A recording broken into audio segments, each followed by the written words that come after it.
Good day, ma'am. Good day, classmates. My name is Kenneth Imagbato, and today I am delighted to share with you my assigned text, which is entitled The Mask of the Red Death by Edgar Allan Poe.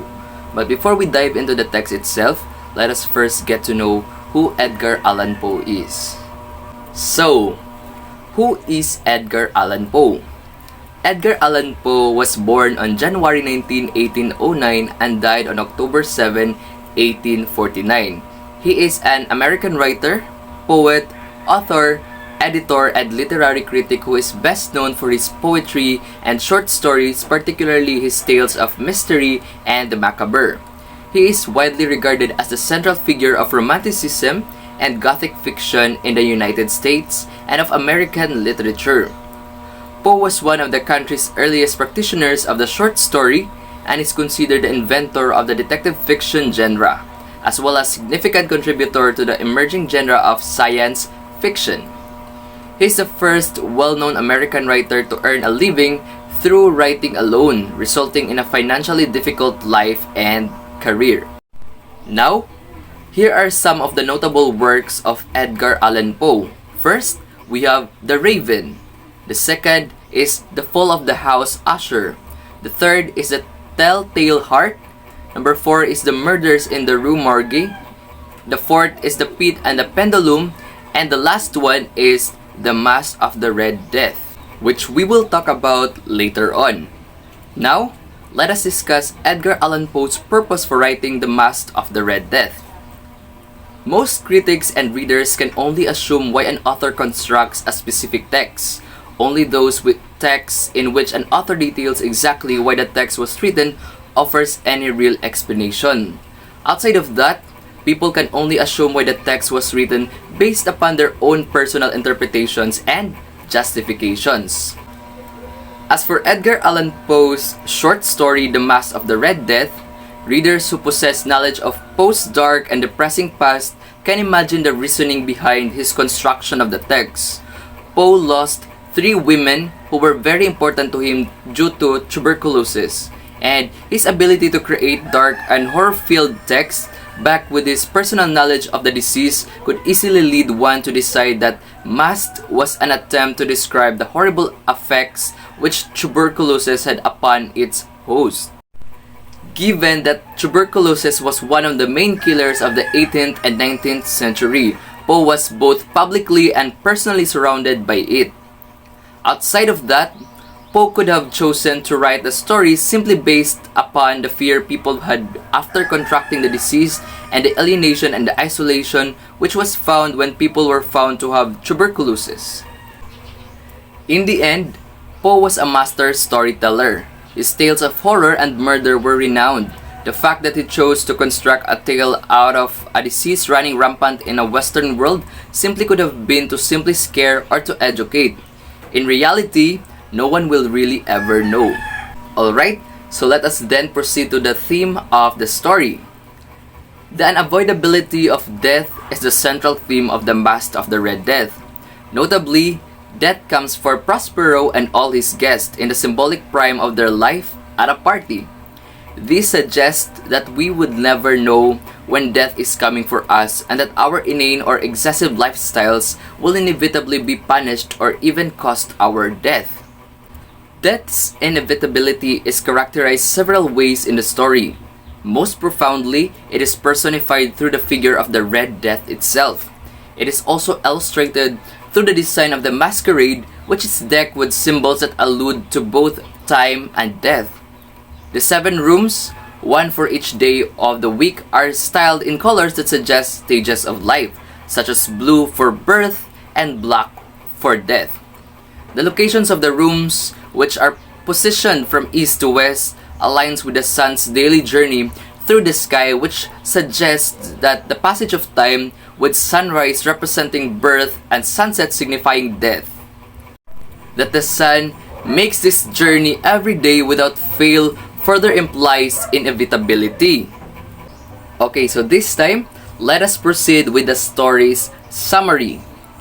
A disease known as the Red Death plagues the fictional country where the tale is set, and it causes its victims to die quickly and gruesomely. Even though this disease is spreading rampantly, the prince, Prospero, feels happy and hopeful. He decides to lock the gates of his palace in order to fend off the plague, ignoring the illness ravaging the land. After several months, he throws a fancy masquerade ball. For this celebration, he decorates the rooms of his house in single colors. The easternmost room is decorated in blue with blue stained glass windows. The next room is purple with the same stained glass window pattern. The rooms continued westward according to this design in the following color arrangement. We have green, orange, white, and violet. The seventh room is black with red windows. Also, in this room stands an ebony clock. When the clock rings each hour, its sound is so loud and distracting that everyone stops talking and the orchestra stops playing.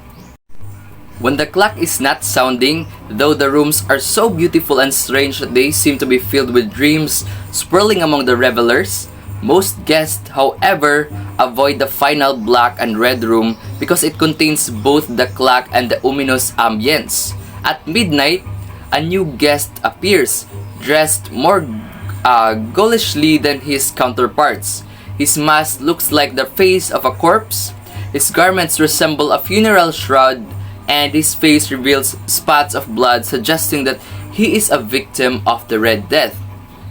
Prospero becomes angry that someone with so little humor and levity would join his party.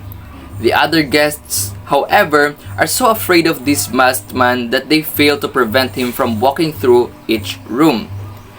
Prospero finally catches up the new guest in the black and red room. As soon as he confronts the figure, Prospero dies. When other partygoers enter the room to attack the cloaked man, they find that there is nobody beneath the costume. Everyone then dies, for the Red Death has infiltrated the castle. Darkness and decay and the Red Death have at last triumphed. The Mask of the Red Death is an allegory. It features a set of recognizable symbols whose meanings combine to convey a message. An allegory always operates on two levels of meaning: the literal elements of the plot, which may pertain to the colors of the rooms, for example, and their symbolic counterparts, which often involves large philosophical concepts such as life and death. We can read this story as an allegory about life and death and the powerlessness of humans to evade the grip of death. The Red Death thus represents both literally and allegorically death. No matter how beautiful the castle, how luxuriant the clothing, or how rich the food, no mortal, not even a prince, can escape death.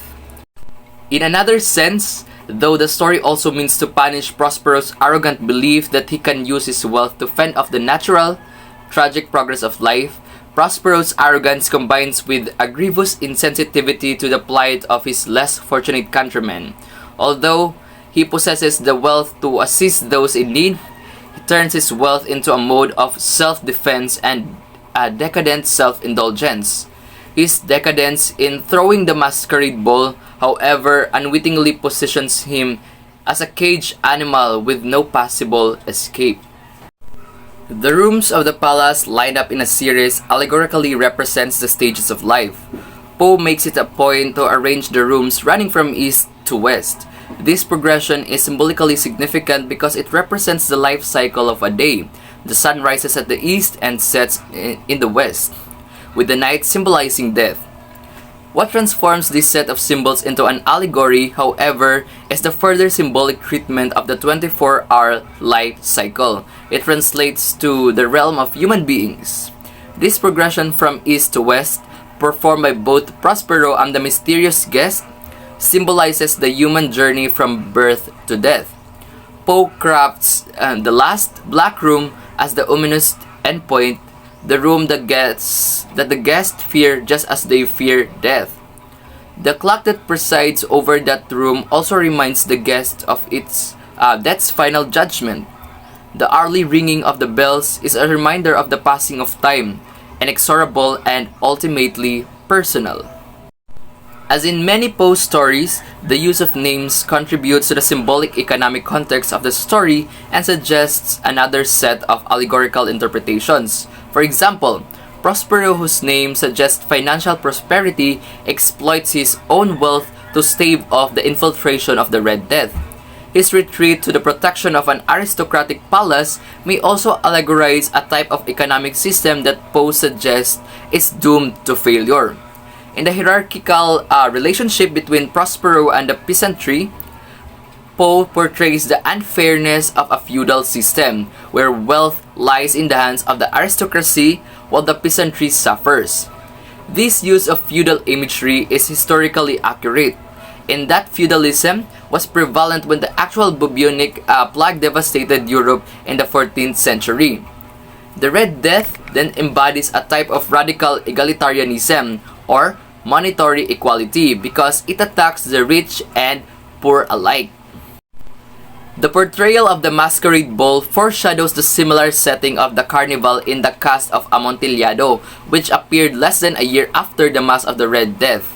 Whereas the carnival in the cast of Amontillado associates drunken revelry with an open-air Italian celebration, the masquerade functions in this story as a celebratory retreat from the air itself, which has become infected by the plague. The masquerade, however, dispels the sense of claustrophobia within the palace by liberating the inner demons of the guests. These demons are then embodied by the grotesque costumes. Like the carnival, the masquerade urges the abandonment of social conventions and rigid senses of personal identity. However, the mysterious guest illuminates the extent to which Prospero and his guest police the limits of social convention. When the mysterious guest uses his costume to portray the fears that the masquerade is designed to counteract, Prospero responds antagonistically, as he knows the prosperity of the party relies upon the psychological transformation of this fear about the Red Death into revelry. When the mysterious guest dramatizes his own version of revelry as the fear that cannot be spoken, he violates an implicit social rule of the masquerade. The fall of Prospero and the subsequent deaths of his guests follow from this logical of the masquerade. When revelry is unmasked as a defense mechanism against fear, then the raw exposure of what lies beneath is enough to kill. Alright, so much for our discussion and analysis. This time, let us proceed with our discussion questions. For our first question, how does the symbolism of the 7 colored rooms in Prospero's palace contribute to the allegorical meaning of the story? For this one, the 7 colored rooms symbolize the stages of life, arranged in the order of a day's cycle from east to west. This progression represents the human journey from birth to death, with each room reflecting a different phase. The symbolism reinforces the theme of the inevitability of death, as the rooms ultimately lead to the ominous black room signifying the end of life. For the second discussion question, what role does Prospero's wealth and arrogance play in the narrative, and how does this contribute to the story's allegorical elements? Prospero's wealth and arrogance symbolize the futile attempt to evade the natural progression of life and death. His belief that he can use his resources to shield himself from the Red Death reflects a broader allegory about the powerlessness of humans in the face of mortality. Furthermore, Prospero's decadence and insensitivity to the suffering of others also serves as a critic of societal inequalities, highlighting the consequences of using wealth for self-indulgence rather than compassionate assistance. For our third discussion question, how does the masquerade ball function as a symbolic element in the story, and what does the mysterious guest appearance reveal about the nature of fear and revelry? Well, the masquerade ball symbolizes a retreat from the outside world infected by the Red Death, offering a temporary escape for the guests. The mysterious guest, dressed ghoulishly, disrupts the facade of revelry by embodying the fear that the masquerade aims to conceal. This highlights the fragility of the psychological defense mechanism against fear. The fall of Prospero and the guest follows the exposure of the underlying fears, demonstrating the consequences of denying the inevitability of death. Number 4 discussion question. How does the use of allegory and symbolism enhance Edgar Allan Poe's exploration of the theme of death in The Masque of the Red Death? Allegory and symbolism deepen the thematic exploration by providing layers of meaning. The Red Death serves both as literal plague and an allegorical representation of death. The colored rooms, the progression from east to west, the striking symbolism of the clock all contribute to the allegorical richness, reinforcing the theme of death's inevitability and the folly of trying to escape it. Our fifth discussion question. In what ways does the story's historical context, particularly the feudal imagery and the prevalence of the bubonic plague in Europe, contribute to the allegorical elements of The Masque of the Red Death? Okay, so the feudal imagery, with Prospero representing the aristocratic figure, adds another layer to the allegory by critiquing economic systems that perpetuate inequality. The Red Death's indiscriminate attack on both rich and poor symbolizes a form of radical egalitarianism. The historical context of the bubonic plague enhances the allegory, linking the story to a time when a deadly pandemic exposed the fragility of societal structures and the inevitability of death. So, that would be all for my topic, which is about The Masque of the Red Death by Edgar Allan Poe, and thank you for listening.